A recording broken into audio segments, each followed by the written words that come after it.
Journal of Discourses. Volume 16. Discourse 14. Delivered in the Bowery, Logan City, Friday morning, June 27, 1873. Subjects include obedience. By reason of their disobedience, ancient Israel, and the land of Palestine, were visited with and still remain, under the curse of God. And, tithing, a heavenly requirement. By George A. Smith. Good morning, brethren and sisters. I am very happy to meet with you. We have the privilege of coming here occasionally and seeing you. We would like to give every one of you a hearty shake of the hand, but we desire to do it in a wholesale way, and we wish you to consider yourselves heartily shaken hands with, and suiting the action to the word. God bless you all forever. We have come here to bear testimony of the things of the kingdom of God, and to stir you up to diligence in performing your duties, and to perform the duties of our callings as ministers of the gospel of peace. We feel a little annoyed, necessarily, at the slow progress which is being made, yet we have a great many things to be thankful for, and a great many reasons to rejoice. We have very little reason to fear our enemies, provided that we as Latter-day Saints do our duty. But if we fail to obey the commandments of God, and the revelations which He has given for our salvation and guidance, we have reason to fear. For unless we take such a course as to make God our friend and protector, we are likely to fall into the hands of our enemies. King David was requested once to take his choice of 3 years' famine, 3 days' pestilence, or be driven 3 months before his enemies. David said he preferred to fall into the hands of the Lord. And when the scourge came, David pleaded with the Lord to let the blow fall upon him and his house, and to spare Jerusalem. God heard his prayer and turned away the scourge, though it is written 70,000 persons fell with the plague between Dan and Beersheba. In all ages of the world in which the Lord reveals himself to the children of men, he requires obedience and promises them great blessings on rendering the same. But if they are not obedient, he has invariably promised and poured out curses upon them. Since I was here last, I have visited the land of Palestine, on which God revealed himself to Abraham, Isaac, and Jacob. He promised that land to them and their seed forever. It was to this land that Moses led the children of Israel, and upon which God promised them very great blessings if they would live in obedience to his laws and commandments. Anyone who will attentively read the 27th, 28th, 29th, and 30th chapters of Deuteronomy will see foreshadowed, in plain language, the entire history of the children of Israel from the days of Moses to the present time. And in Palestine, he will see the fulfillment of many of the prophecies contained in those chapters, with a minutia that is really astonishing. Some men say they are infidels because that country is barren, sterile, rocky, a vast limestone quarry, and could never have sustained such a population as the Bible represents it to have done. Others are infidel because they believe that so many kingdoms that are said to have once existed on that land could not have existed in so small a compass. But these querists and unbelievers do not realize that the barrenness, desolation, scanty population, and condition of affairs which now exist there is a fulfillment to the very letter of the prophecies of Moses, the holy prophets, and of Jesus and the apostles. God required certain things of Israel. If they complied, it was all right with them. If they failed, the catalogue of curses contained in the chapters I have referred to was pronounced upon their heads. Read the Bible, and you will find that when they were obedient, they were blessed. Their lands were blessed. Their armies were blessed. They were a great nation. They were able to resist the power of neighboring nations. They were courted. They were looked up to. Neighboring nations paid them tribute. But when they refused to do that which the law of God required at their hands, they lost this power. They fell into the hands of their enemies. They quarreled among themselves. They fell into darkness, married the daughters of aliens, worshipped strange gods, and they were finally broken up. Many of them were sold as slaves. Some of them were compelled to eat their own children to save them from starvation. in the midst of the straits and sieges to which they were forced by their enemies. They were scattered to the four winds of heaven. They were sold in the slave market of Egypt until they could not be bought. That is, there was no man to buy them. All these terrible judgments fell upon the Jewish nation, yet they were not utterly destroyed. A remnant was all the time preserved. And today, in every nation under heaven, is found a remnant of the seed of Israel, retaining the Hebrew language, many of their ancient manners and customs, their old law written on parchment, which is read in their synagogues every Sabbath day. In nearly all the countries in which they have been scattered, they have been subject to the most extreme abuse. They have been in constant fear. They have been permitted to reside only in certain quarters, and have had imposed upon them the most fearful exactions. You take, for instance, the persecution of the Jews in Spain under Ferdinand and Isabella, a very pious couple. Probably 500,000 of Jews were either banished from their homes, put to death, or compelled to accept the Catholic religion, and great numbers of their children were taken from them and placed under the charge of the Catholics, that, as the Queen believed, their souls might be saved. The Crusaders, while on their way to Jerusalem, plundered and killed thousands of the Hebrew race, and yet, notwithstanding all the oppression that has been heaped upon them continuously from generation to generation, they still maintain their identity as the seed of Abraham. Where are the inhabitants of Babylon and Nineveh? The city of Babylon was 15 miles square, 60 in circuit. According to Herodotus, it was surrounded with a wall 350 feet high and 87 thick, flanked with over 200 towers, and contained palaces and hanging gardens that were the wonder of the world. It is almost doubtful now where this once famous city stood, and the vicinity in which it is believed to have stood is a vast marsh, rendering it difficult of access to any who may wish to visit it. And the Babylonians, where are they? Their descendants are so mixed up with the rest of the world that none of them can be identified. You may trace other great nations of antiquity, and they have gone in the same way.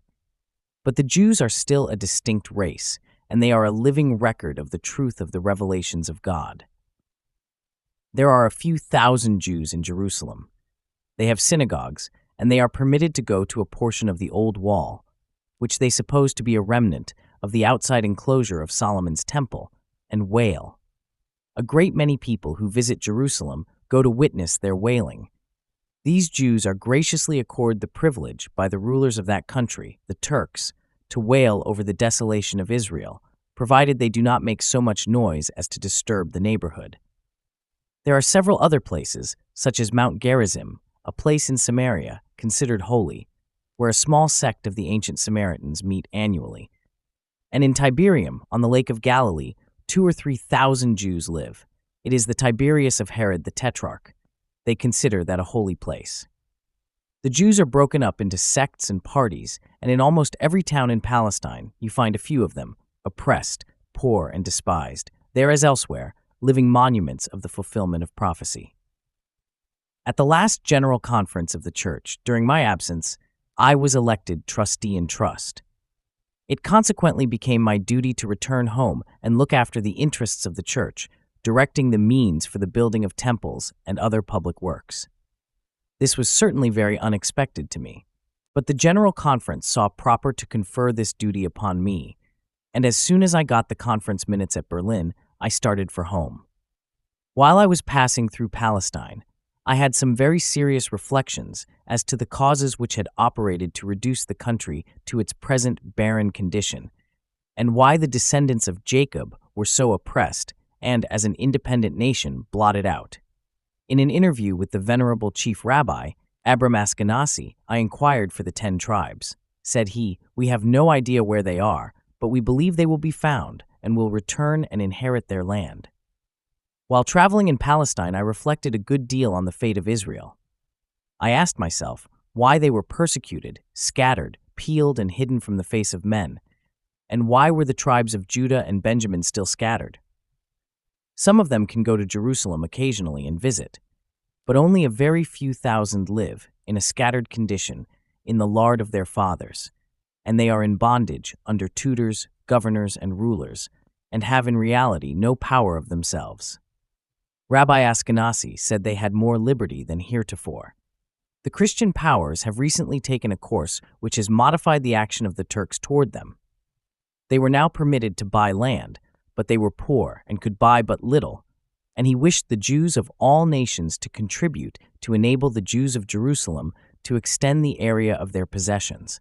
They had purchased a piece of land in Jerusalem and were building on it a home for widows and orphans. Now I saw this degradation with which Israel are visited. Where did it begin? It was simply because the children of Israel failed to obey the law of God. If we search the Bible, we shall find many references by the prophets to this subject, which are very plain and clear. In the 3rd chapter of Malachi and 8th verse, the prophet, speaking of the condition of Israel in his day, uses this singular language, or rather the Lord, speaking through the prophet, says, "Will a man rob God? Yet ye have robbed me. But ye say, Wherein have we robbed thee? In tithes and offerings. Ye are cursed with a curse, for ye have robbed me, even this whole nation." Now, God required of Israel tithes and offerings. He blessed them with land and with abundant rains. He made their land exceedingly fertile. He blessed them with flocks, with herds, and with everything on the face of the earth, seemingly that they could desire. He gave them wealth in every direction. He gave them power over their neighbors. They were the head and not the tail. In return for all this, what did he require of them? He required them to pay tithes and make offerings. Tithes meant 1/10 of all their increase. 1/10 of all this, the Lord required them to place in the hands of the Levites and those whom he had selected to look after the general welfare. In addition to this 10th, he also required certain offerings. You may trace the history of the Jewish nation through, and you will find that when the people paid their tithes and offerings, and thereby acknowledged their dependence upon and allegiance to the God of heaven, they were prospered and blessed continually. While they did this, they were not running after other gods, making golden calves, setting up idols, or worshiping the gods of their heathen neighbors. What does the Lord want with tithes and offerings? He has plenty, and he has shown that he could do without them from that day to the present. But he promised his people blessings on certain conditions. Some of those conditions were that they should pay tithes and make offerings. The Pharisees paid tithes of mint, anise, and cumin, but omitted their money. Ye pay tithes of mint, anise, and cumin, but omit the weightier matters of the law, judgment, mercy, and faith. These things ye ought to have done, and not left the others undone. This was the principle. I rode over the plains and hills of Palestine and saw their desolation. What is the reason of it? God gave that country to Israel. He blessed it and sent rains upon it and made it fruitful above all lands, and in return he required of them 1/10 of their increase and some offerings. But they would not give him tithes. They robbed him of tithes and offerings. Hence he cursed the whole nation with a curse. After seeing the condition of that country, I came home with a determination to preach the law of tithing, for God has required of us, as he did of ancient Israel, obedience to that law, and he also requires that we should pay in our offerings. And he will do with us precisely as he did with Israel, if we fail to observe the law of tithing and offerings, of course, remembering the principles of judgment, mercy, and faith. For these things we ought to do, and not leave the other undone. My traveling over that country was not without its moral lesson to us at home. God has given us a good country. The world hate us. Marvel not, says the Savior, if the world hate you. The world will speak evil of us. Marvel not at that. We have nothing to fear from men in authority. We have nothing to fear from any source on the face of the earth, but from our own neglect. God himself is our protector and our ruler, and if we observe faithfully and truly, with all our hearts, the law that is required of us, we have nothing to fear from any other source. But if we neglect, if we have the effrontery to be baptized for the remission of our sins, and to step forward and receive the ordinances of the house of God, and then coolly and deliberately rob God of what is required of us, we may expect that he in return will send upon us in their time and season a long list of curses and afflictions, annoyance and distress, just as he sent them upon the nations of antiquity to whom he revealed himself and who refused to obey his law. The prophet Malachi wished to reclaim Israel from the condition into which their unfaithfulness had reduced them, or rather, the Lord wished to do so, and he used this exhortation: "Bring ye all the tithes into the storehouse, that there may be meat in mine house, and prove me now herewith, saith the Lord of hosts, if I will not open you the windows of heaven, and pour you out a blessing, that there shall not be room enough to receive it. And I will rebuke the devourer for your sakes, and he shall not destroy the fruits of your ground. Neither shall your vine cast her fruit before the time in the field, saith the Lord of hosts. And all nations shall call you blessed, for ye shall be a delightsome land, saith the Lord of hosts." We profess to believe a great deal, but do our acts correspond with our belief? Are we as critical, careful, fixed, and determined in obeying this law of tithing as we ought to be? Or do we feel that it is a burden? God does not want our tithes at all unless we want to pay them, but we have no right to ask his favors, blessings, and protection and the ordinances of the priesthood unless we render our acknowledgement. The conditions are before us. In every age of the world, when any people have received revelation from God, directly or indirectly, if they did abide this law, they were prospered, blessed, and protected. They were powerful and strong. God watched over them. If they neglected it, he cursed them with a curse, even the whole nation. We have nothing to expect but the very same justice from the hand of God if we, to use his expression, rob him. Now, I have just that kind of faith. If a man has a sum of money come into his possession, whether by the manufacture of lumber or the selling of merchandise or by any other means, if he will pay his tenth strictly, according to the law, he has the blessing of God upon the balance. And if he will keep a strict, straightforward account with all his increase, whatever it may be, and strictly observe the law of tithing, he will have blessings upon his head, upon his property, upon his wives, children, and posterity. If, on the other hand, he pursues the opposite policy, the prophet says, "Ye are cursed with a curse." Now, brethren and sisters, think of these things. If we have the truth, the gospel of Jesus Christ, which a great many of you testify you have, and I know we have, do not let a little neglect, folly, and covetousness, and a little disposition to rob our Father of what he has justly claimed at our hands as his saints, place us in darkness. It is the very stepping stone to and beginning of apostasy. It is the foundation of wickedness and corruption. I see the results. I have realized them.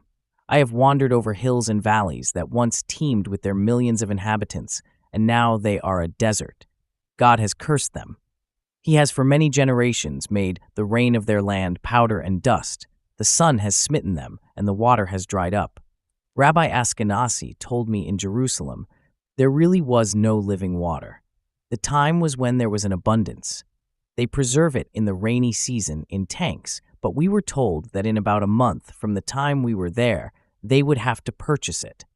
And I really felt relieved when I got from Jerusalem, for the water I drank, while there was not very good, it did not seem to be very clean. You were just listening to a discourse by President George A. Smith, delivered in the Bowery, Logan City, Friday morning, June 27, 1873.